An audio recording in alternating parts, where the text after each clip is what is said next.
no había quien nos cuidara literalmente a Iván y a mí, y fue ahí en donde tuve mi primera abuso sexual. El papá de mi padrastro, de mi papá, ahí fue donde abusó de mí la primera vez. Me animé a decirle a mi mamá lo que me había pasado con su suegro, porque el señor seguía intentando de mí, pero finalmente no pasó nada. Nadie puso un alto, nadie dijo nada, nadie paró la situación, nada, absolutamente. Me mudé con mis vecinas, unas amigas que no tenían mamá, solamente papá. Pues el papá de mis amigas también abusó de mí esos 3 años. Mi mamá se fue al alcoholismo, empezó a relacionarse con una persona que después fue mi... Sí.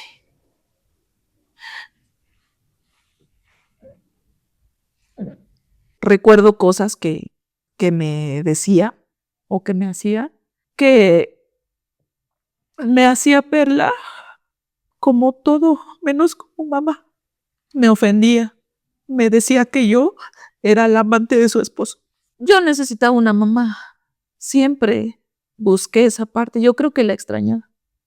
Fui mi propia mamá, porque me cuidé como pude.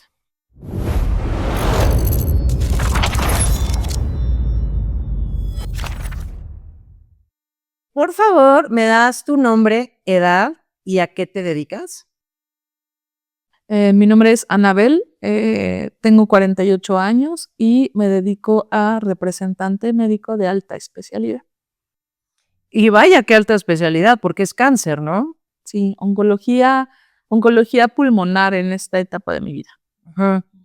Lo cual es, por falta de vocabulario, curioso, dado que tú misma estás en el proceso de ya llamarte sobreviviente de cáncer porque estás a nada de entrar a remisión de cáncer de mama, ¿no? Sí, sí, estoy a unos meses de terminar el tratamiento, en donde posteriormente solamente se da vigilancia, es decir, pues no se puede hablar como de una cura, pero sí se puede hablar de una remisión o ausencia de la enfermedad. Sí. Vamos a estar aquí todos echándote porras porque es en abril del año que entra, ¿no? Sí, en abril del año que entra termino el tratamiento. Y ahí es cuando tocas la campana. La campana se toca mucho cuando el tratamiento llevó quimio, porque para los, así se les dice, ciclos de quimio que lleva la paciente, y cuando lo logra, toca la campana. El tema es interesante porque recién lo toqué el tema con mi oncóloga tratante y le pregunté acerca del toque de campana y me dijo que sí yo quería, que por supuesto que se puede, que es la finalización de un tratamiento, aunque fue oral, también es muy válido que se toque la campana. Entonces yo estoy animada y en sí hacerlo. Ay, sí. Y me mandas video y lo ponemos aquí, Sí, para que toda nuestra audiencia te eche porras. sí, sí, sí. Me dará mucho gusto y además así va a ser, ¿no? Ajá. A ver, Ana, vienes a contar una historia muy ruda. Sí. Entonces por eso quise empezar, que creo que con lo más ligero que es tu enfermedad, o sea, así de ruda está tu historia, qué barbaridad. Pero ¿qué te parece si empezamos por las circunstancias mismas de tu casi no nacimiento? Ah, sí. Bueno, pues en la década de los 70s, ya no, bueno, era no tanto como lo es hoy, era pues muy mal visto que la mujer se embarazara siendo madre soltera. Entonces se embarazó mi mamá en el 76 de un hombre mayor que ella, que era muy amigo de mi abuelo, compadre, algo así, que entraba a la casa a convivir, esto, el otro, y ahí es donde mi mamá queda embarazada de él. A lo que me cuenta ella, y en su momento me contó mi abuela, es que pues él al enterarse, pues por supuesto que se ausentó, se desapareció, huyó, como alguien que huye de una responsabilidad no querida, ¿no? Entonces dejó a mi mamá sola. En aquellos años, pues mi mamá, sabiéndose bajo esas circunstancias y toda la dificultad que le vendría encima, pues decide ocultar el embarazo. Ella misma me platicó en ocasiones cómo se fajaba. Pero lo más rudo de todo esto fue que tenemos familiares en Hidalgo Entonces, en aquel entonces, una de sus tías maternas, pues se dedicaba a todo esto como de la herbolaria, hacía algunas curaciones con hierbas, con tés, con todo esto, y fue con ella, acudió con su tía para que le hiciera una especie como de masajes en cadera, en algo así del cuerpo, y algunos tés ingeridos para que pues el producto no se retuviera, ¿no? Entonces pasó este evento, mi mamá se regresa a su casa, esto no ocurrió, no perdió al bebé, que soy yo, obviamente, en este momento, y regresa con la tía meses después, ya con el vientre de muchos meses. Y pues todos haciéndole burla a mi mamá, no, ¿qué onda? No, ¿qué pasó con el té y el masaje? Y pues no resultó. Y pues, heme aquí, ¿no? Resulta que, bueno, pues ya al término del embarazo, pues mi mamá sin seguridad social, sin empleo, sin estudios, sin apoyo de absolutamente ningún medio de, de apoyo médico, pues se vio en la necesidad de acudir con la vecina, la casa literal de pegadita al lado. Oye, Ana, pero ¿y tus abuelos no le ayudaron? Mi abuela sí, moralmente, porque no tenía otro medio de ayudarla, pero mi abuelo no.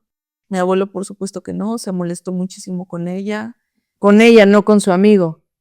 con ella, no con su amigo. Así es. Entonces, pues nací en esa casa. La señora, hasta donde yo entiendo, la parte de la historia, es que esa señora, acababa de tener un bebé. Entonces, porque incluso fuimos juntos al kinder, ese niño y yo.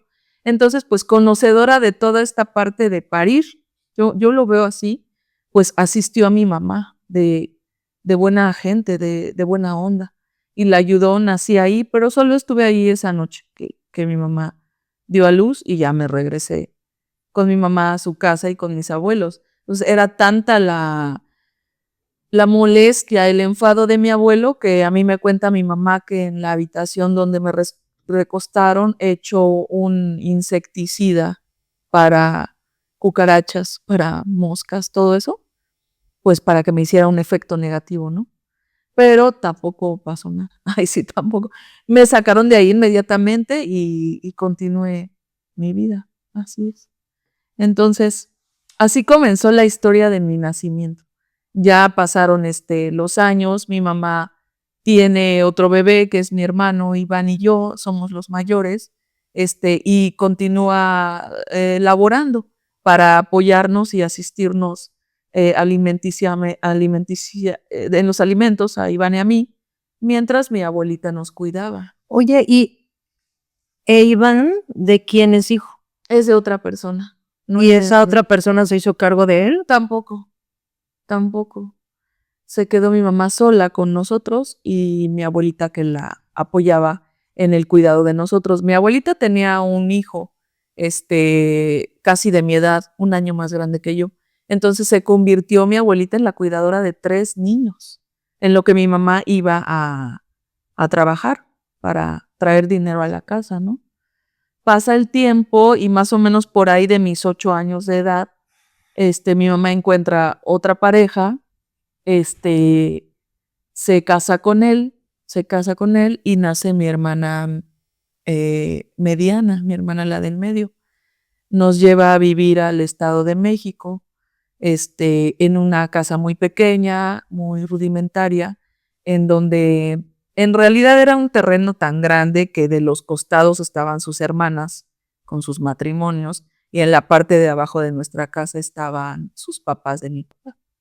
Pero pues el llegar ahí para Iván y para mí fue un shock de cultura muy tremendo porque veníamos de la Ciudad de México con cierto ritmo de vida, con el colegio muy cerca, con unos abuelos que de alguna manera fungían como el papel como figuras paternas, a irnos hacia allá con mi hermana recién nacida, con no conocer a nadie, con la escuela que nos quedaba como a 3 kilómetros de distancia caminando, llegamos prácticamente a una situación muy hostil, en donde toda la familia de mi papá agredía a mi madre de alguna manera por haberse casado con él, por tener hijos que no eran de él, por ser mayor de edad que él, etcétera, ¿no? Entonces comenzamos a sobrevivir como pudiéramos.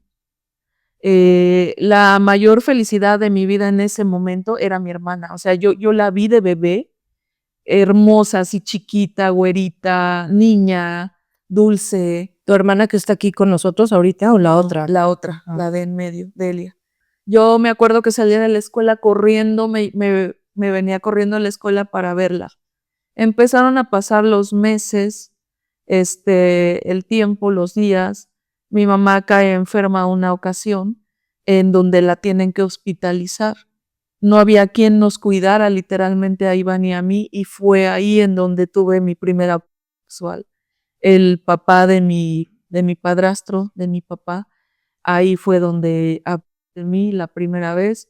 Yo solamente recuerdo que tras me quedé dormida. No hice nada, no supe cómo reaccionar, yo estaba muy pequeña, tenía 10 años. De hecho, no lo dije como por 2 años, no, ni siquiera en mi cabeza podía entender qué es lo que me había pasado. Pasó el tiempo, los problemas con las cuñadas de mi mamá, con los suegros de mi mamá, aumentaron, cada vez iban empeorando, empeorando, empeorando, hasta que una ocasión me animé a decirle a mi mamá lo que me había pasado con su suegro, porque el señor seguía intentando. Todo el tiempo de lejos me hacía señas obscenas, a veces me enseñaba como su cartera, como diciendo que me pagaba, no sé, ahora lo siento así, o me enseñaba un billete, o cosas así. Verdaderamente era un acoso. Y yo seguía estando muy pequeña, ya tenía por ahí de 10, 11 años, hasta que se lo comenté a mi mamá. Se armó un pleitazo entre mi mamá y mi papá, pero finalmente no pasó nada. Nadie puso un alto, nadie dijo nada, nadie paró la situación, nada, absolutamente. Así continuaron los años, así continuó mi vida, en medio de pleitos, golpes. Mi mamá se fue al alcoholismo. En ese momento estábamos mi hermano mayor y yo, y mi hermana la mediana. Éramos 3. A los 3 años de edad de mi hermana, la de en medio, nace mi hermana la menor. Ya éramos los 4 hermanos que somos. En ese momento es cuando mi mamá decide, como que de una manera ya muy abierta y muy franca, establecerse en el alcoholismo. Porque, digo abierta porque ya lo venía practicando. Yo hago memoria y mi mamá desde mi hermana, la de en medio, ya era alcohólica, desde que mi mamá estaba cursando el embarazo. O sea, ella bebía embarazada. Sí, bebía embarazada del embarazo de mi hermana, la de en medio. Yo, en mi inocencia de aquella edad, pensaba que cuando mi hermana naciera se le iba a quitar. Pero tú así de chiquita estabas consciente tal cual de que tu mamá tenía un problema con el alcohol. Pues sí, porque a nosotros, a Iván y a mí, a mi hermano y a mí, nos mandaba a comprar el alcohol. Entonces, percibíamos una constancia y constancia y constancia y constancia de ir a la tienda, y no es normal. Y me puedo imaginar que también presenciaban una transformación de tu mamá. Sí, tremenda. Yo en realidad nunca tuvimos un acto de afecto de mi mamá, ni una buena palabra, ni nada, nunca. Ni de antes del alcohol, ni después del alcohol, ni de soltera, ni de nada, nunca. Pero después del alcoholismo, o sea, fue un caos literal, porque comprendo ahora que estaba completamente abandonada por un esposo, en todos los sentidos de la palabra, frustrada. ¿Qué hago aquí con 4 hijos, mi esposo ausente, agrediendo sus suegros, sus cuñadas? Entonces se encontraba en una posición impresionantemente sola. ¿Y por qué tu papá estaba ausente? Bueno, tu padrastro, que para ti es tu figura paterna. Sí, yo creo por esta parte de huir de una realidad que yo creo que él inconscientemente se metió en una camisa de 11 varas, que nunca dimensionó lo que iba a hacer, casarse con una mujer que ya tenía 2 hijos y llevarla a vivir a casa de a su familia de él. No dimensionó el problemón que se iba a armar. Entonces, ¿qué hizo? Alejarse, poniendo de pretexto el trabajo. Y mi mamá hizo lo mismo. Se fue por la puerta, abrió la puerta del alcoholismo y se estableció cómodamente ahí. Y ya cuando, o sea, mencionas que tu mamá ya fue abiertamente alcohólica, si antes los mandaba a comprar alcohol y todavía no estaba abiertamente como persona alcohólica, ¿qué pasó para que ya fuera? Bueno, nos seguía mandando a conseguir alcohol, pero ya de manera prestada, o sea, pedir fiado, conseguir dinero, cosas así. Empezó a relacionarse con una persona que después fue empezó a relacionarse con este hombre para que le diera dinero y obtener y poder comprar el alcohol. Pero tanta era ya su necesidad del alcoholismo, entró en ese rol, se enroló muchísimo en el alcoholismo, que ya hacía lo que fuera por conseguirlo. Ya toda la gente la tenía ubicada, todos los tenderos la tenían ubicada como deudora, porque pedía mucho prestado para beber. Y ese trance fue una situación muy violenta para mi hermano y para mí, porque no nada más emocionalmente estábamos viviendo todo eso, sino por parte de todos los hermanos y hermanas de mi papá, de mi padrastro, los que vivían ahí y los que no vivían ahí, teníamos mucho rechazo, mi hermano y yo. Habladurías, caras, nos corrían, nos ofendían, nos maltrataban tremendo, por un lado. Y por otro lado, nuestra propia madre nos golpeaba de una manera muy violenta a Iván y a mí. Y de violencia verbal, ni se diga. ¿Para qué entramos en esos detalles? Y ya sabemos de qué tamaño, ¿no? Y aparte nos fincaba responsabilidades que unos niños apenas sí podían, ¿no? Como el hecho de lo que te comento de cuidar a mis hermanas, alimentarlas, cambiarle los pañales. Eso me gustaría, creo que lo mínimo que te mereces es, al relatar esto, que te voy a pedir que relates si estás bien con eso, que te reconozcas a ti misma la labor de madre que hiciste hacia tus hermanas. Sí. ¿Me platicarías, por favor, Sí, claro. cómo cuidabas a tus hermanas y qué hacías por ellas? Sí, claro. Yo creo que la primera vez que me di cuenta que era mamá de mis hermanas fue porque en una crisis del alcoholismo de mi mamá, nos sacó al patio a todos, a los 4. Y pues mis hermanas estaban muy pequeñas y recuerdo mucho que mi mamá me dio 2 platos pequeños de pollo con arroz para alimentar a mis hermanas y no sabía hacerlo. Entonces nos sentamos en el patio literal, en el piso, y recuerdo mucho que una de las mascotas, uno de los perros de la casa, me ganó la comida. Entonces me vi tan conflictuada porque dije, ¿qué van a comer mis hermanas?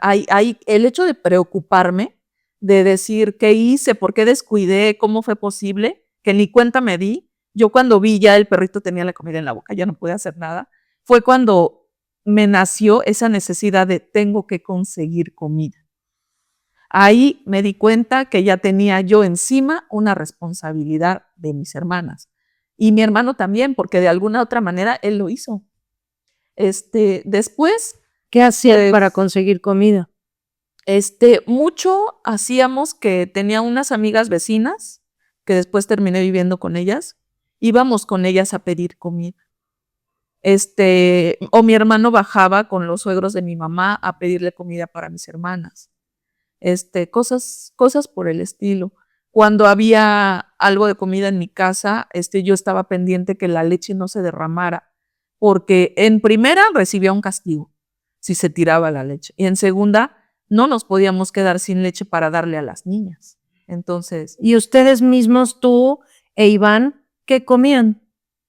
lo que quedaba, lo que hiciera mi mamá, o sea, hablar de la comida es fatal, es tremendo para mí porque yo recuerdo la clase de comida que hacía mi mamá, siento que la hacía por hacerla porque pues, estaba más clavada en sus rollos del alcoholismo que de hacer de comer, ¿no? Entonces, ¿Qué hacía de comer? hacía chilaquiles horribles. Yo sentía como que era comida para perro.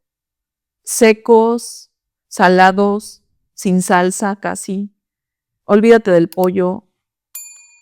Feo, o sea, me acuerdo de espagueti, salchichas, chilaquiles feos, cosas que yo no puedo concebir hoy que las pueda volver a comer, ¿no?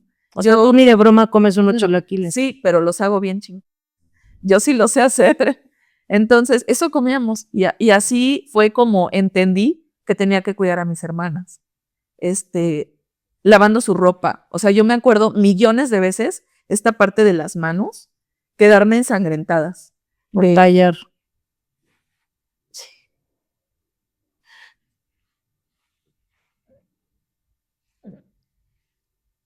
Era pañales de tela. No había todavía. Sí, no había para pañales desechables. Luego llegaba mi papá utilizaba unos uniformes que se llaman overoles sucios. Entonces se nos hacía una tonelada de ropa sucia, entre la de mi papá, mi mamá, mi hermano y yo, los pañales de las niñas. Yo recuerdo mucho agarrar cobijas o sábanas, meter toda la ropa sucia ahí y hacer una especie de bulto. A veces la bajaba a lavar a los lavaderos de abajo, de donde vivían los suegros de mi mamá, porque en la parte alta donde estábamos no nos llegaba agua. A veces teníamos un poco de agua porque mi papá compró una bomba, pero casi nunca tuvimos agua. Nos bajamos me bajaba a lavar y terminaba con las manos así. Llegué a tirar muchos pañales de que ya estaban extremadamente echados a perder por tanto tiempo, porque pues yo estaba tan pequeña que no me daba como abasto de o las cuidaba o iba a la escuela o lavaba o qué. Entonces, tiraba ropa, de plano, tiraba ropa porque no, estaba muy contaminada ahí. Y así, entonces, así fue que me di cuenta que era mamá a esa edad. Y que además fui mi propia mamá, porque me cuidé como pude. Viví mi adolescencia, empecé a crecer y pues tenía ganas de salir, de tener novio, de todo lo que Normal. ajá, sucede que pasan los años y mi hermano se va a vivir con mi abuelo y mi tío porque mi abuelita falleció. Entonces ya nada más estábamos las 3 niñas en la casa, yo y mis hermanas pequeñas. Ya era demasiado, ya era too much, ya era una cosa insostenible el problema que se vivía en la casa. Mi papá ausente y mi mamá ya llegó a caer en la situación de andar casi descalza en la calle. Me acuerdo mucho una vez que se cayó, así como por una barranquita, y de lo ebria que estaba, y se lastimó un tobillo. Andaba con una venda en el pie, la venda toda sucia, andaba con un palo para que fungía como bastón, y así andaba por la calle, buscando varones con quien pudiera relacionarse y obtener dinero. Entonces, yo no sabía qué hacer, estaba como en shock, no hice nada. A ciencia cierta, los que terminaron haciendo esto fue mi hermano y mi papá, de llevarla a un internamiento literal ya como de Alcohólicos Anónimos. Quiero entender una situación. Estaba una niña y un niño cuidando de unas niñas más niñas, Sí. dándoles de comer apenas y casi que lo que sobraba de alguien y pues con todo el respeto, pues la cochinada que hubiera cocinado tu mamá. Sí. Porque por lo que dices, pues hacía Ay, sí. cochinadas, ¿no? Y te dejabas ahí la piel lavando la ropa de todo el mundo. Pero vivían en una casa donde estaban adultos que entiendo que te maltrataban. Ujú. Mi mamá, sobre todo, mi papá no. Mi papá era indiferente. Pero las tías y eso. Sí. No, O sea, horrible. ahí nadie nunca dijo, pobres criaturas, les voy a dar de comer. No. Yo me acuerdo mucho ya más grande, cuando ya iba a la preparatoria, no me acuerdo a qué regresé a esa casa un día y me enfermé, yo no sé ni de qué, seguramente tenía una infección, porque me acuerdo que tenía fiebre y dormí muchísimo y una de las hermanas de mi papá me llevó cereal con leche, de eso sí me acuerdo. Su hermana que tenía una panadería, ella me ayudó esa vez. No sé si mi hermana la menor le platicó que yo estaba enferma o qué fue lo que pasó, pero esa hermana de mi papá me ayudó. Fue la única vez, pero la agresión más que nada era de los papás de mi papá y de las hermanas que venían de visita los domingos. Todas ellas que venían a ver a sus papás, pues nos volteaban a ver, ¿no? ¿Y qué hacen esos ahí? ¿Por qué están aquí? ¿Qué onda? ¿Y quiénes son? Y muchas, O sea, tratando mal a niños que no tienen la culpa de nada. sí, entonces así era. Y la poquita, a veces, poquita amabilidad que había en la mamá de mi papá para con mi hermano y para conmigo, cuando llegaban sus hijas a contaminarle la cabeza, a decirle barbaridad y media de nosotros, cambiaba así. Cambiaba así. Ella misma me lo decía. Una vez me dijo, ya lo pensé mejor, ¿eh? No, ya no quiero que estén aquí ni tú ni tu hermano. Y yo lo tomaba como que, literal, como que me dolía pues el comentario, pero también lo tomaba que por una me entraba y por otra me salía, porque yo entre mí decía, ¿y yo qué quieres que haga? ¿A dónde me voy? ¿O qué? ¿Que me trague la tierra? ¿Cómo me desaparezco? Sí, ese tipo de, la mamá de mi papá con esos rechazos. Y el papá de mi papá con sus insinuaciones de abuso. O sea, sí, fue literalmente una etapa muy difícil y no creo que solamente para mí, sino mi hermano, yo creo que por eso se terminó yendo. Sí, Huyendo, no yendo, huyendo de ahí. sí, totalmente. Ahora sí vamos a la parte en la que internan a tu mamá. ¿Cómo fue eso? Porque debió haber sido muy duro. Pues yo ya estaba con mi madre muy desensibilizada. Entiendo. Nunca la tuve, jamás. Recuerdo cosas que me decía o que me hacía, que me hacía verla como todo, menos como mamá. Me, me ofendía, me decía que yo era la amante de su esposo. Y yo pensaba que era broma, pero cuando empecé a entender que la mujer menstrua, que la mujer va a tener relaciones sexuales, todo eso, me cayó el 20. Estaba celosa de una niña de 10 años. Entonces, Qué retorcido. sí, sí, entonces no siento nada por ella.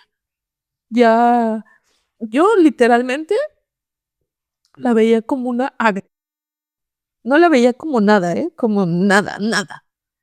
Como una persona literalmente enferma del psique, de las emociones, del cuerpo, de todo, menos como mamá. Nunca, jamás. O sea, ¿no recuerdas un abrazo de tu mamá? No, claro que no. No, ni siquiera llegamos al abrazo. Una buena palabra. Nunca. Entonces, cuando la internaron, la verdad es que sentí alivio. Yo la vi por la ventana cómo se la llevaban en un taxi y pensé como, ay, es el final, ya llegó, ya se fue. Y la vi maltratar a mis hermanos. Eso te iba a preguntar, que si así era con sus propios hijos, Sí, o sea, con los mayores, pues, como mayor. ¿cómo era con las chiquitas? También, de alguna manera, a mi hermana la mediana, la golpeó mucho también. La lastimó en una ocasión de la columna por golpes en la espalda. Creo que mi hermana se cayó de la escalera, algo así, y la golpeó en la espalda. O iba bajando la escalera, ya no lo recuerdo. Pero la lastimó mucho tiempo, no pudo caminar bien. Yo no sé, estaba yo tan pequeña que yo no sé qué pasó con esa lesión. No sé si la atendió, no la atendió, cómo quedó. Quién sabe, después volvió a caminar bien mi hermana. Mi hermana, la menor, la más chiquita, creo que fue la única persona a la que mi mamá volteó a ver un poco como su hija. Yo creo que ha de haber dicho, pues ya no, es mi hija la más chiquita. No sé qué pasaría por su cabeza. O sea, tu hermana que está aquí con nosotros. Sí, pero la vio de otra manera, porque mi mamá tenía conductas tan enfermas como intentos de suicidio. Se agarraba a golpes con mi papá enfrente de nosotros, que mi hermana la pequeña veía muchas veces los charcos y los cubría ella para que nadie los viera. O sea, eso es violencia. No, por supuesto, en todo su esplendor. Como un niño chiquito, niña, va a vivir en eso, en esa crianza. Entonces, sí, es un rol con el papel de mi mamá bastante lastimoso, doloroso. Oye, Ana, ¿recuerdas? ¿Tienes, aunque sea un buen recuerdo de la infancia? Uno. Sí, muchos, antes de que mi mamá se casara, todos. Cuando yo viví con mi abuela, esos 8 años, antes de que mi mamá conociera al papá de mis hermanas y se casaran, pues éramos una familia, estaban mis abuelos, mi mamá y mi tío y mi hermano y yo. Vivíamos una situación, yo diría normal, funcional. No vivíamos en abundancia ni eso, pero yo ubico a mis abuelos como unas figuras que me representan. O sea, yo veo a mis abuelos y lo primero que se me viene a la mente es la fortaleza, el trabajo, o sea, trabajaban durísimo. Yo admiro a mi abuela profundamente, o sea, cuidaba 3 hijos y y trabajaba y después se enfermó de cáncer y murió, pero recuerdo todo del hogar de ella, recuerdo su calor, su comida deliciosa, el caldo de pollo, el pozole, los tamales, las tortillas hechas a mano, el atole, los frijoles, la carne con papas, todo lo que hacía mi abuelita era delicioso y nos hablaba con amor. Yo era una niña súper activa, era una niña súper hiperactiva, yo diría. Jugaba béisbol, o sea, imparable, jugaba béisbol. Trepaba mucho los árboles, me brincaba las bardas. Era, bueno, de hecho, hoy por hoy me dedico a los deportes extremos, porque tengo como esa habilidad, o no sé, desde niña. No me da miedo la altura. Hay muchas cosas que he controlado hoy, que no es que no me den miedo, más bien las trato de controlar, pero siento que desde niña lo tengo. Fui muy feliz, jugué al resorte, brinqué la cuerda, jugué a las correteadas, a policías y ladrones, pero lo que más me gusta es que jugué mucho béisbol. Sí, o sea, todo lo que jugó nuestra generación, Sí. que crecimos en la calle. Sí, en la calle libres, corriendo de noche, con todos los niños de la cuadra. Fui impresionantemente feliz con mi abuela. Y cuando tu mamá conoció al papá de tus hermanas y se mudaron para allá, ahí es donde empezó Ah, sí, la pesadilla. cambió todo. Nunca volviste a ser feliz en No. esa casa. No, nunca más. De hecho, los problemas se acrecentaron, después subieron a otros niveles. Se llevan a tu mamá a internarla. Pero ahí, ¿qué pasa? En esa ausencia, ¿qué pasa? ¿Cómo eran las cosas? Pero también, ¿cuánto tiempo estuvo internada y qué pasó cuando salió? Ah, sí, muy bien, sí, claro. La internaron y yo me tuve que mover de esa casa porque el papá de mis hermanas me comunicó que se iba a ir a otra casa con mis hermanas, que él había comprado en otra ciudad, en otra población. Entonces yo ya no tenía nada que hacer en esa casa. Me mudé con mis vecinas, unas amigas, que no tenían mamá, solamente papá, y ahí estuve todo lo que es la prepa. Estudié y trabajé al mismo tiempo. Y ahí, pues el papá de mis amigas también abusó de mí esos 3 años. Esos 3 años, como que era para darme el permiso de vivir ahí. Entonces, Sí, o sea, pagabas renta. sí, pero yo no te supiera decir en este momento qué pasaba por mi cabeza, pero yo dije sí. Yo no sabía si era bueno o malo, lo único que yo quería es tener mi certificado de la prepa. Llegué a pensar, esto que me está pasando no se me ve, nadie lo notará, no pasa nada, aguántate. Y lo superé y lo llevé y así viví 3 años, en donde mi mamá todo este tiempo continuaba internada. O sea, estuvo años internada. Años, cambió de centro en centro. Yo perdí mucho contacto con ella. Ella, yo creo que mi madre ubicaba en su cabeza que tenía 2 hijas chiquitas, porque de los grandes nunca se acordó, nunca preguntó, nunca nos buscó, nunca nada. Hasta la fecha. Ya murió mi mamá hace 3 años. Pero sí, hasta la fecha. O sea, a ver, vámonos un poquito por esa línea antes de que sigamos con lo demás. Es que no lo puedo creer. Sí. O sea, ¿nunca volviste a ver a tu mamá o cómo? Sí la vi una ocasión que uno de mis tíos, su hermano de ella, creo que ella lo contactó, algo así. Hicieron una reunión en su centro de Alcohólicos Anónimos, como una ceremonia, algo así. Y mi tío me invitó, me dijo, tu mamá va a estar en esa ceremonia, vamos a acompañarla. Y ahí la volví a ver, pero ya habían pasado años. Ya habían pasado como 5 años, yo creo. ¿Y qué pasó cuando la viste? ¿Solo la viste tú o también fueron Iván y tus hermanas chiquitas? Sí, fuimos los 4. ¿Y qué pasó en esa reunión? Nada, mi mamá actuaba como si nada, como si ella hubiera cambiado a ser una buena persona. Así actuaba, como muy amable, como muy así. Pero, perdón que sea tan repetitiva, pero yo ya no sentía nada. No, es que nadie, absolutamente nadie con un poco de cabeza, la verdad, podría juzgarte por eso. Sí, no me importaba si estaba alegre, contenta, amable, grosera o no me importaba. O sea, yo sabía que todo eso era falso. No, ni por aquí me pasaba que fuera una buena persona. Pero ni No. siquiera les pidió perdón, porque es además un paso de los alcohólicos. Nunca, jamás. De hecho, bueno, es que no me quiero saltar esa parte, pero muchos años después tuve como la iniciativa de volverla como a integrar a la familia, porque ella rehizo su vida, se juntó con una persona muy amable, por cierto, un señor muy buena persona, y yo traté como de reintegrarla a la familia y vamos a hacer intercambio de regalo con mamá, y vamos a invitarla y no sé qué. Y en pleno desayuno, en plena reunión, nos hacía unas escenas de neurosis tremendas. Entonces yo le comenté a mi hermana la menor, no, o sea, no es posible, creo que no podemos seguir envenenándonos de lo que ya superamos. No la quiero volver a ver. ¿Y qué te hizo querer integrarla a la familia? Yo necesitaba una mamá. Siempre busqué esa parte. Yo creo que la extrañaba. Bueno, no extrañar, sino más bien la necesitaba, ¿no? Que yo pensé en mi cabeza, bueno, nunca la tuve. Ahora que ella se está recuperando, pues a lo mejor y pega, ¿no? A lo mejor ahora sí me va a tratar bien. A lo mejor ahora sí va a ser amable.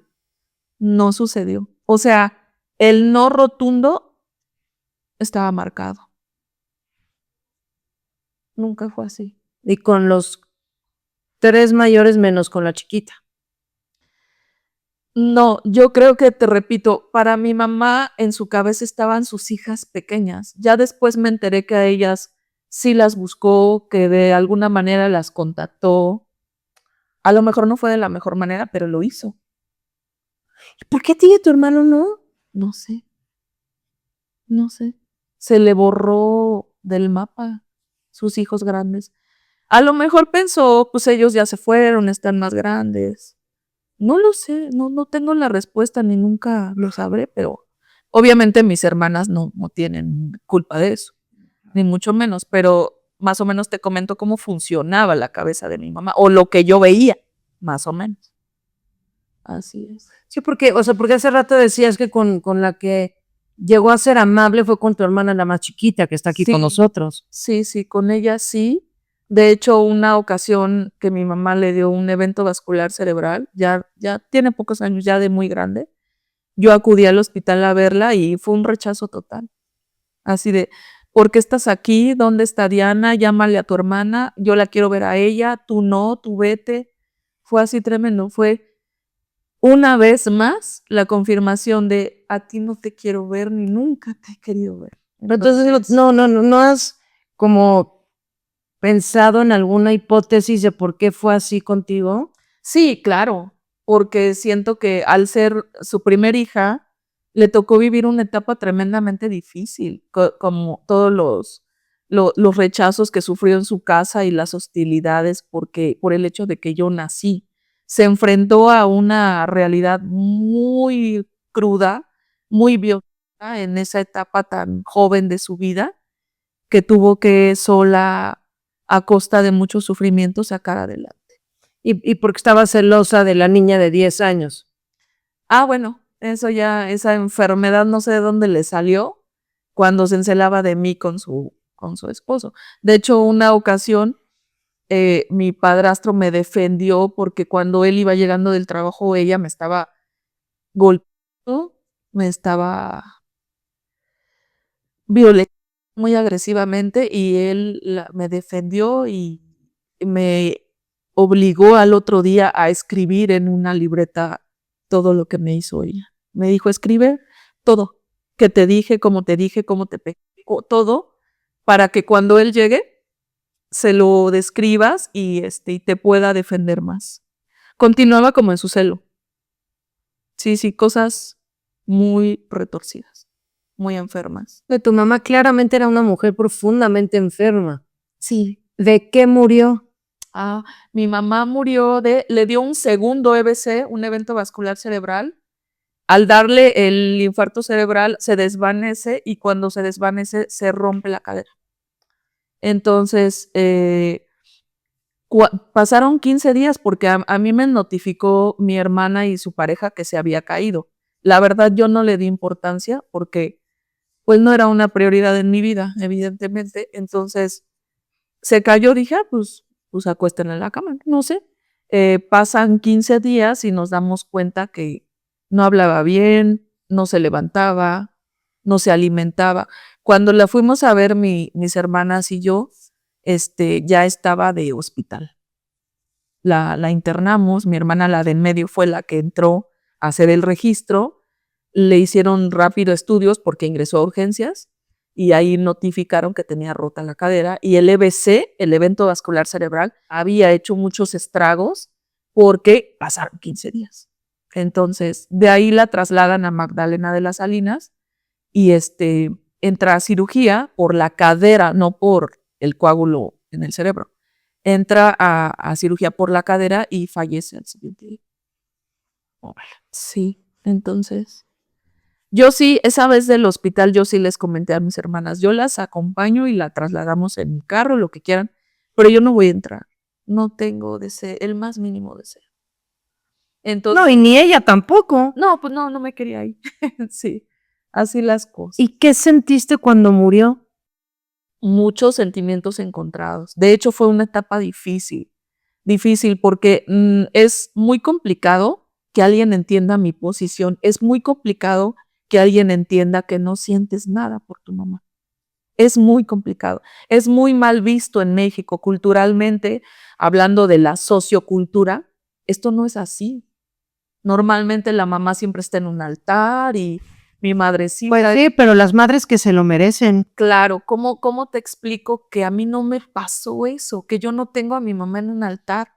¿Cómo me entiendes? ¿Cómo me vas a comprender? Entonces, como no me comprendían, me sentía hasta como juzgada, como atacada de, oye, ¿qué onda, no? Pues, ¿por qué no le lloras? ¿Por qué no? ¿Por qué eres así con ella? ¿Por qué no la cuidas en sus últimos días? Qué fea, qué cruel eres, qué fría. Pero eras la cruel y la fría tú, pero no tu mamá. Sí, no, de ella nada. Ella al contrario, o sea, hubo familia que se compadecieron impresionantemente de ella, hasta la fecha, o sea, pobrecita, cuánto sufrió, cómo sufrió, wow, y la verdad es que tampoco, o sea, siendo muy honesta, tampoco me puse a la defensiva ni mucho menos, La verdad es que guardé la cordura y guardé la distancia, porque cuando hacen ese tipo de comentarios, evidentemente es gente que no sabe y que no vivió la parte ruda. Por eso se atreve a hablar o a emitir un comentario así. Sí, porque no saben que no llegó ni remotamente siquiera a fingir ser mamá. No, nada. Entonces, sino todo lo contrario. Sí, o sea, yo pienso que era yo súper enemiga o no sé qué le pasó. Pero bueno, el caso es que no hice nada, no la fui a cuidar, no estuve el último día con ella, no hice nada. Al hospital sí la fui a ver, sí, claro, y hablé con ella Yo no sé si me escuchaba o me entendía, pero podía hablar un poco ella. Entonces, a mi modo y a mi manera, hice las paces con ella y le dije, si tienes que avanzar, avanza. No, no voltees para atrás. Lo que fue ya fue. Ya estamos grandes. Y por las niñas no te preocupes, le dije, yo siempre he cuidado de ellas y siempre lo voy a hacer.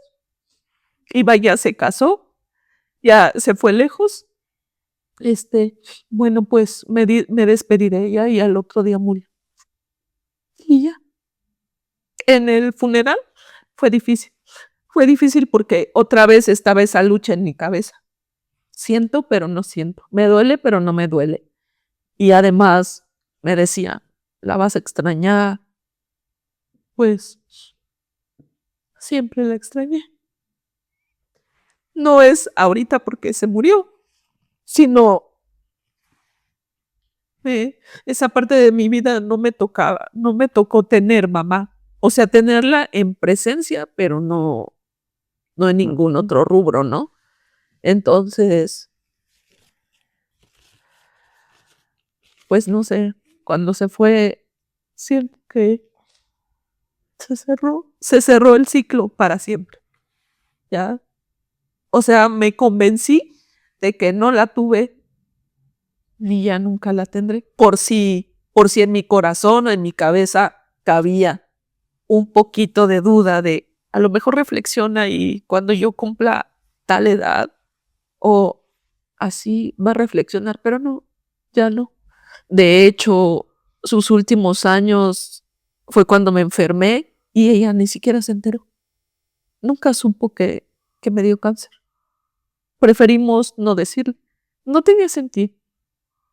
Entonces ya pasó el funeral y terminó todo. Vamos a hacer un ejercicio de, no sé si llamarle catarsis, cierre de ciclo, curación, no sé qué nombre usar, qué término usar, pero hagamos un ejercicio. Ajá. Si tu mamá estuviera enfrente de ti, ¿qué le dirías? La verdad. La verdad no le diría nada. Le daría la espalda y me iría. No le diría nada. Nada. Nada de nada. Me dolió, no, nada, nada. La dejaría. Si o sea, sientes que ni siquiera se merece decirle algo. Exacto. Eso es lo que a mí me nacería hacer. Porque ni siquiera quiero llegar al grado de decir, la desprecio, me cae gorda, la odio, ese tipo de... No, no tampoco, ¿eh? Tampoco, porque puedo entender hasta cierto punto el por qué se comportó así. Pero lo que no puedo entender o con lo que no puedo lidiar, más bien dicho, es con el dolor que me hizo sentir. Y el presenciar yo también cómo lastimaba al resto de mis hermanos, de una manera o de otra. Pero a los 4 nos tocó. Yo recuerdo muchísimo, tengo en la cabeza mucho una imagen en donde le aventó a mi hermano una lata de chiles. Y mi hermano estaba de espaldas. Le cayó por el hombro. O sea, vivía atormentada no sé cuántos años de pensar si le hubiera pegado en la cabeza. De romper escobas en las piernas. De estar moreteada todo el tiempo de los brazos, de la espalda, de las piernas, por sus pellizcos, por sus apaleadas que me daba, por todo eso. Y sin contar su parte de celos y esas cosas que también se inventaban, ¿no? Entonces, de ahí la importancia de cuidar el psique humano de un niño. Está en tus manos como adulto. Tienes el poder de despedazarlo, de destruirla en dolor. O de sacarla adelante y de ser una buena persona. Pero bueno, más allá de su ausencia, siento que fui mi propia mamá y la de mis hermanos, y eso me hace sentir bien. porque a pesar de todo me considero una persona, pues, trabajadora, honesta y así. Estoy bien conmigo. Te vas a vivir a casa de las vecinas que no tenían mamá, pero sí papá. El papá se cobraba la renta hablando de ti. Y en toda esa época fue una otra etapa igual de difícil, nada más que, más bien, muy difícil también, como lo ha sido toda tu vida, nada más que esta fue otro tipo de dificultad, porque ahí ya le estabas tú talachando para cumplir tus sueños. Sí, sí, claro, estaba trabajando y estudiando. Eso me hacía muy feliz porque yo inconscientemente sabía que esa página del libro que se estaba escribiendo en mi vida iba a ser muy presumible. Yo me sentía el pavo real estudiando y trabajando, porque aparte estaba muy joven y trabajaba de lunes a domingo, no descansaba jamás. Y tenía la fuerza, la vitalidad, el ímpetu, que yo no sé ni de dónde lo sacaba, pero lo tenía y lo hacía muy bien y me encantaba. Aquí más que nada las dificultades eran la virtual que me ejercía este señor y por otro lado mi novio en ese momento era bio también. Algunas veces me golpeó. Una ocasión me arrastró en el piso, me terminé muy lastimada de las rodillas. Me asistieron unos amigos que en ese momento estaban conmigo. Este, era muy celoso, tenía una celotipia impresionante, o sea, era otro tipo de violencia psicológica, emocional. Eh, Estuve así soportando a ese novio los 3 años de la prepa para que no me corriera del trabajo y porque era mi jefe en ese momento y yo no quería quedarme sin trabajo porque de ahí pagaba mi escuela. Termina la escuela y él me hizo prometerle que terminando la prepa nos casábamos. Obvio yo no quería. Entonces siempre ha sido una lucha de quiero pero no quiero, así. Entonces inconscientemente me embaracé de él y así de, ay, pues el perfecto pretexto para casarnos, ¿no? Pues ahí voy, me caso y todo y ya estando casada perdí al bebé. Perdí al bebé. Ahora lo entiendo, ya que soy psicóloga y estudié muchas cosas. Bueno, pues ya entiendo que mi cuerpo no quería. Evidentemente no quería ser madre y menos de esta persona. Duré todavía con él 3 años casada, duramos 5 de novios, más 3 de casada. Estando casada, después de perder a ese bebé, me volví a embarazar, pero lo mismo, fue un embarazo estaba el saco sin producto. Y otra vez vamos a hacer la limpieza para limpiar todo y no tuve a ese bebé tampoco. Eso fue un embarazo psicológico y como que mi mente decía sí, pero mi corazón decía no. Entonces se generó el saco dentro del útero, pero sin bebé. Entonces, pues no. Ya cuando eso pasó, definitivamente le dije, yo ya no quiero estar contigo, ya me quiero ir de aquí. O sea, yo ya sabía como que no iba a ser mi destino quedarme ahí. Quería volar, quería hacer mil cosas. Acababa de entrar a trabajar, al trabajo de mis sueños, en donde ganaba súper bien, tenía carro, o sea, todo. Y yo dije, ¿qué hago aquí, no? Ya, definitivamente, bye. Fue cuando me regresé con mis hermanas y mi papá a vivir. Me regresé una época de mi vida con ellos. Me recibieron muy bien, estuvimos muy tranquilos, mis hermanas ya estaban más grandes, ya eran señoritas, todo eso. Estuve un lapso de tiempo viviendo con ellos y me voy a vivir después con otra persona, la cual le tengo un enorme respeto y admiración. Esa segunda pareja fue para mí un mundo nuevo. Yo no sabía lo que era tratar bien a una mujer, no sabía ser feliz, no sabía reírme con una pareja, no sabía disfrutar, no sabía nada de los buenos tratos de los que se goza en una pareja y con él los aprendí. Viajamos, hicimos, deshicimos, nos divertimos, salimos a 1000 lados, me trataba bien, me dio anillo de compromiso, nos casamos. Bueno, padrísimo, hasta que, pues bueno, la vida da vueltas, él lo ascendieron a un puesto muy alto, ganó muchísimo dinero y como que siento que la mente se le empezó a distorsionar, empezó a tener otro tipo de gustos, otro tipo de actividades. No sé qué pasó y me pidió el divorcio. Obviamente para mí esto fue un golpe que te pudiera decir que hasta la fecha no lo he superado al 100%. No podía creer que la mejor parte de mi vida, o por no decir la mejor de mi vida, se me escapaba de las manos sin poder hacer nada. Como agua entre los dedos, así se me fue. Y otra vez trabajar conmigo, salir adelante, luchar contra la depresión. Ahí fue la segunda vez que me daba un episodio depresivo grave, con medicamentos, con terapia. Tuve una crisis muy grande de todo tipo, emocional, moral, económica, cambio de casa. Fue tremendo, en donde mi hermana, la menor, siempre ha estado en esos momentos acompañándome.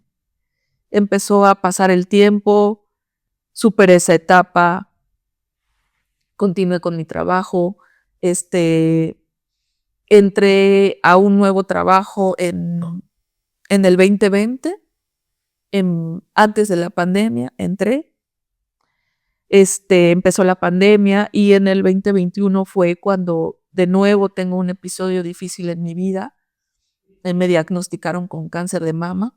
Vamos a hacer una pequeña, pues no pausa, pero sí como detenernos a hablar de eso. Okay. ¿Cómo te diste cuenta, cómo descubrieron, qué pasó que te diagnosticaron cáncer?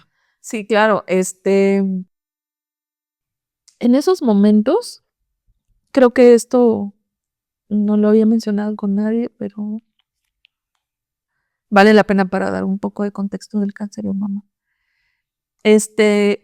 Yo en toda mi vida, ginecológicamente hablando, siempre fui muy característica de fibrosis mamaria. Siempre tuve.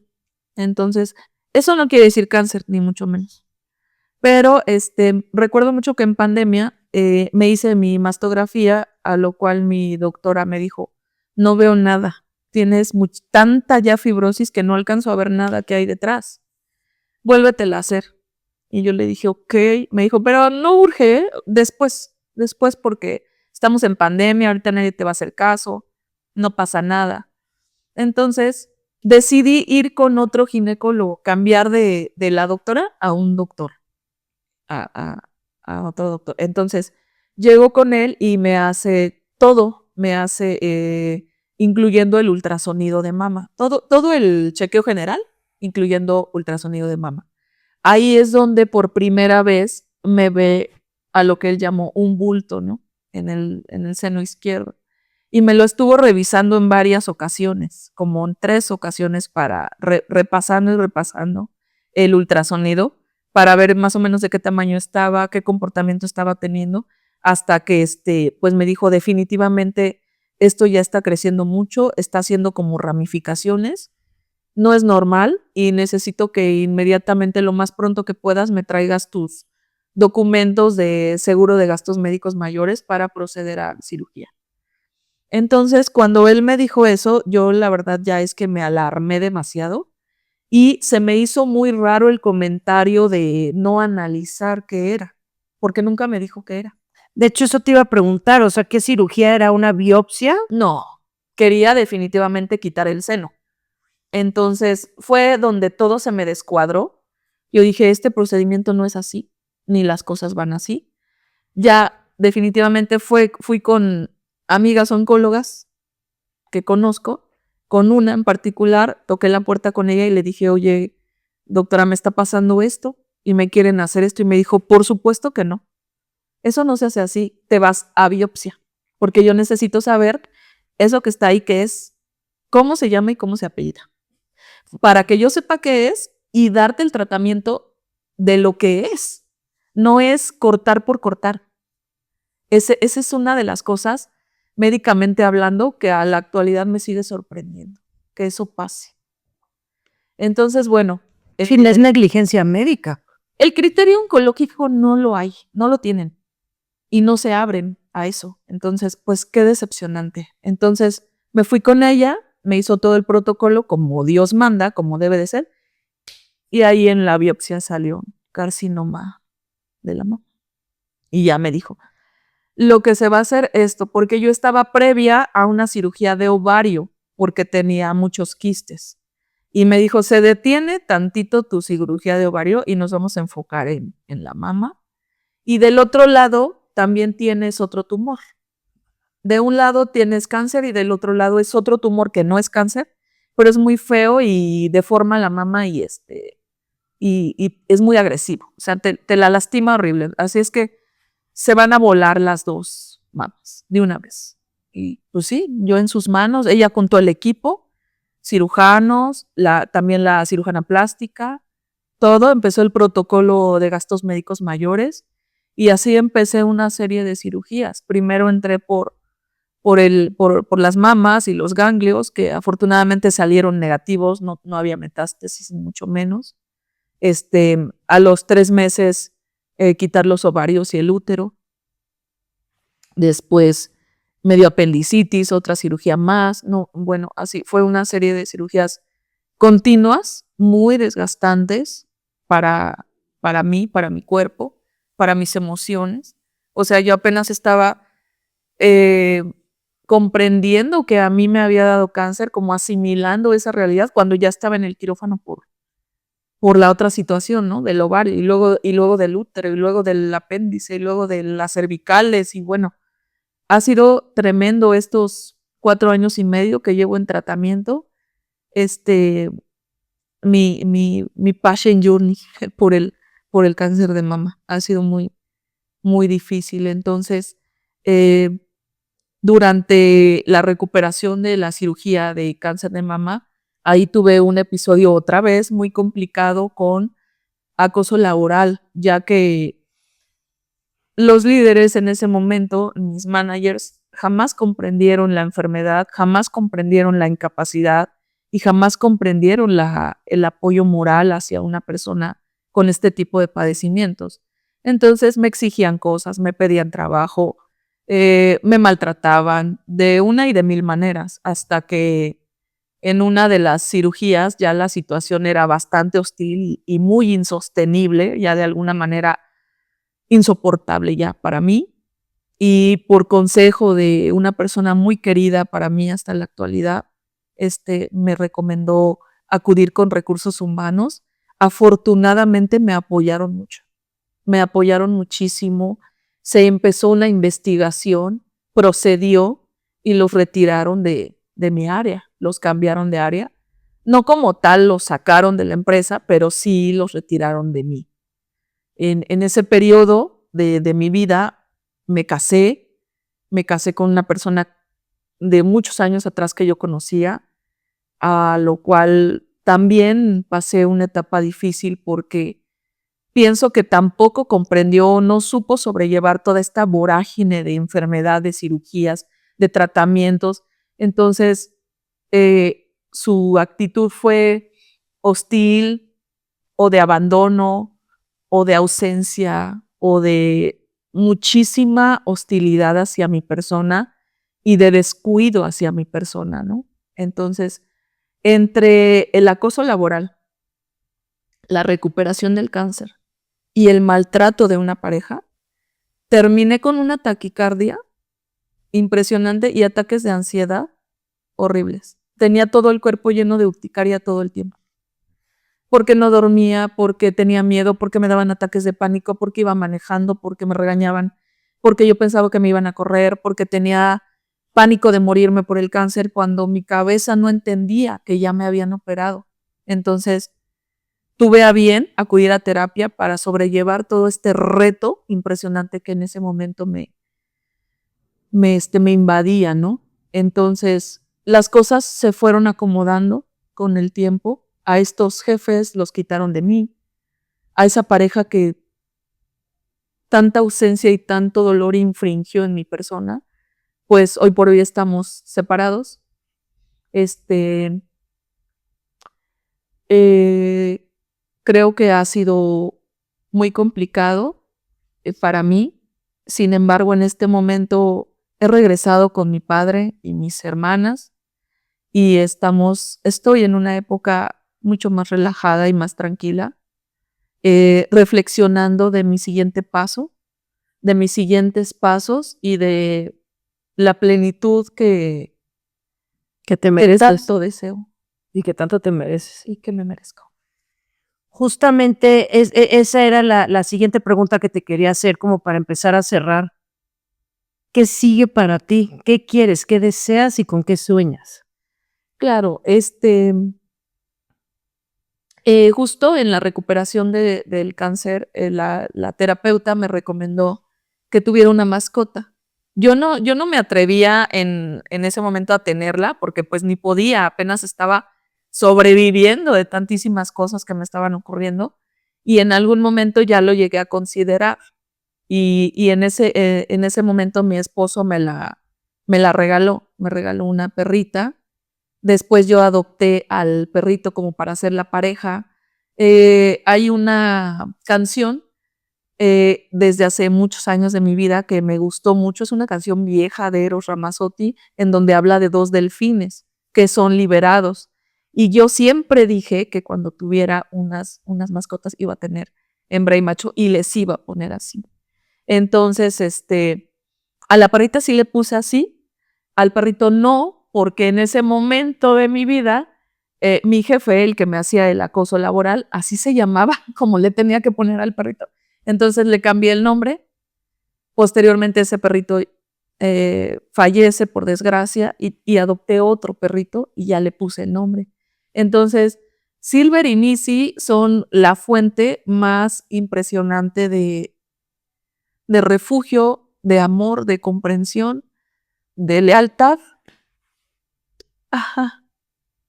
Es para, para las personas que no comprenden el amor hacia los animales, bueno, estoy muy lejos de eso. De verdad, eh, son lo que tengo. Quiero seguir así y eh, quiero hacer muchas cosas que me llenan de ánimo. Apoyo a algunos refugios de perritos sin hogar, de alguna manera o de otra. No es así como que me dedique a 100% a eso porque tengo un trabajo y una responsabilidad, pero ayudo a cualquier perro de cualquier tamaño, de cualquier circunstancia que se me atraviese en la vida. Eso no está en duda alguna, ¿eh? Esté vivo o no esté vivo, porque incluso no estando vivos, de alguna manera he tratado de contribuir para que estén un poco mejor. A los que sí están vivos, bueno, lo primero que hay que hacer es muchísimo amor y alimentar. También apoyar a refugios, hacer crecer la manada en cuanto se pueda, porque ahorita tenemos una manada muy grande entre mi hermana y yo, y quiero dedicarme a, me gusta mucho todo lo que tiene que ver con las energías angelicales. Conozco un poquito, soy la más fiel creyente de Metatrón y del arcángel Miguel, y por supuesto, de quien me sanó, el arcángel Rafael.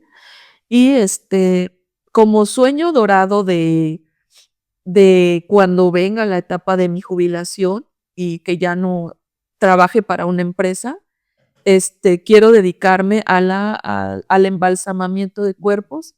Sé que es algo raro, porque todos me dicen, ¿qué? ¿Por qué? ¿Para qué? Porque quiero dar una dignificación a la muerte, es decir, tratar impresionantemente respetuoso a un cuerpo que ya no tiene vida para despedirse dignamente de sus familias. Me apasiona hacer ese trabajo, me veo haciendo eso y por otro lado, pues quiero estar viajando mucho con mis seres queridos. Estoy muy cercana a mi hermana menor y a la hija de mi hermana menor, entonces me veo con ellas, me veo disfrutando, me veo viajando con ellas, conociendo, comiendo, bebiendo, descubriendo, apoyando a mi sobrina, a mi hermana. así me veo. Esas son las cosas que quiero que vengan y me encantaría que vengan ya, que lleguen pronto. Sí. Y ahora sí, para cerrar, vamos a suponer que esta entrevista fue al revés. Es decir, tú eres yo y yo soy tú. Ok. Ajá. Y yo te acabo de contar todas estas cosas que me acabas de contar. Ok. Y yo te digo, Anabel, ¿qué me dirías para apapacharme, para consolarme? Sí.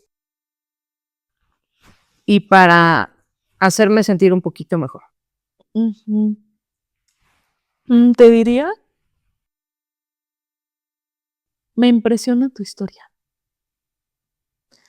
Yo creo que la frase de que está tan de moda de eres una guerrera, te queda corta. Tú lo eres desde que te concibieron y hasta el día de hoy lo sigues siendo. Y creo que así lo vas a hacer el resto de tu vida. Te admiro, eres muy valiente, tienes una fuerza interior que me impresiona, la verdad. No puedo creer todo lo que he escuchado. Y de todas esas personas que me has contado que han sido hostiles contigo, creo que están ciegas y que están sordas. Y que no tienen el privilegio de tener esa mirada hacia la persona tan hermosa y valiosa que eres. No son dignos ni siquiera de darse cuenta de lo que eres. Así es que te recomendaría que agarres toda tu energía, agarres toda tu valentía y te alejes de ellos para que encuentres lo que tanto te mereces, la paz y la felicidad. Y te diría que te abrazo profundamente.